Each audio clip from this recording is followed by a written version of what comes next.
মাথা লাল করে দেবো। এতক্ষণ বললাম তো মুখ দিয়ে বুলি বাইরে, বুলক বুলক মারতেছিস।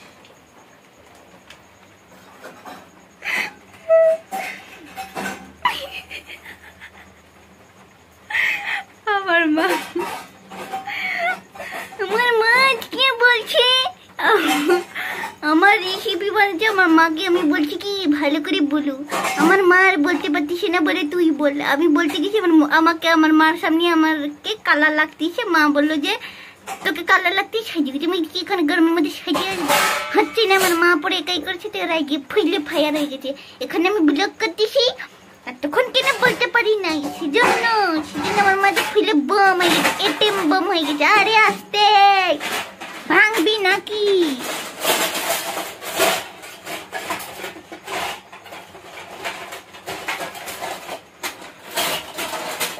আরে আমার দর্শকগণ ভয় পেয়ে যাবে। আমার মাথা ফায়ার হয়ে গেছে। পুষ্পা পুষ্পা না, পূর্ণিমা ফায়ার। পূর্ণিমা বলে তো অমাবস্যা সমঝিও। এখানে আমাদের খাজা বানাবে। তো খাজাটা খেয়েছেন আপনারা? কোনোদিন খাজা খেয়েছেন? চালের গুঁড়া, কর্নফ্লাওয়ার কোথায়? খেয়েছেন? এখানে সিরাপটা বসাই দিচ্ছে, চিনির রসটা। খাজাটা বানাবে। একটা জিনিস দেখবেন আপনারা,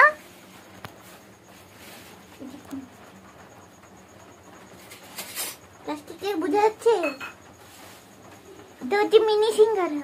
দাঁড়া আপনাদেরকে দেখাচ্ছি, খুলে দেখাচ্ছি।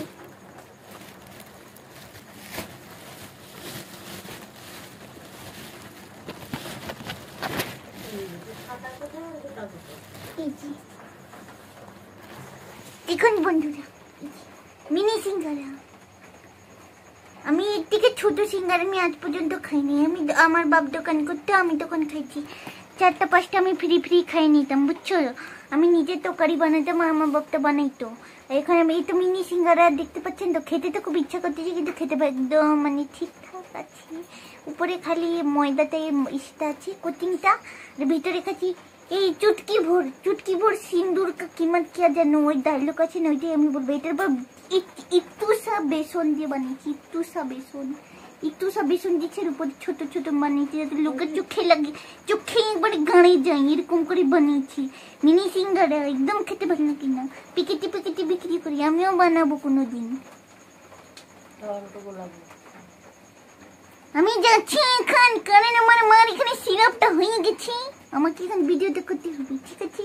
আপনারা দেখতে থাকুন, আমি আপনাদেরকে সাথে শেয়ার করবো।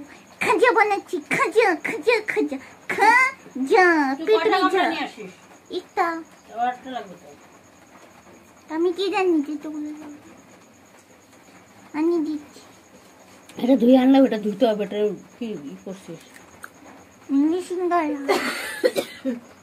খাজা বানাবো, ওটাও খাই আপনাদের সাথে দেখাবো, ঠিক আছে? সামলায় তো কুত্তা এসে আবার উঠায় নিয়ে যাবে। আমার কুত্তাটা যেটা পাই সেটাই আইসে নিয়ে উঠে নিয়েছিল। যে এখানে পেপার বিছানো ছিল, ময়দাটা চালছে, আইসে নিয়ে উঠে নিয়ে চলে গেছি। মুখে করে নিয়ে চলে গেছি, বলারও দইছে নাই যে আমি এটা নিয়ে যাচ্ছি। আসলে নিয়ে চলে গেল। কি বলবো বলুন তো? এগুলো অত্যাচার কি সহ্য হয়? একদম সহ্য হয় না। আমি যাচ্ছি, টাটা।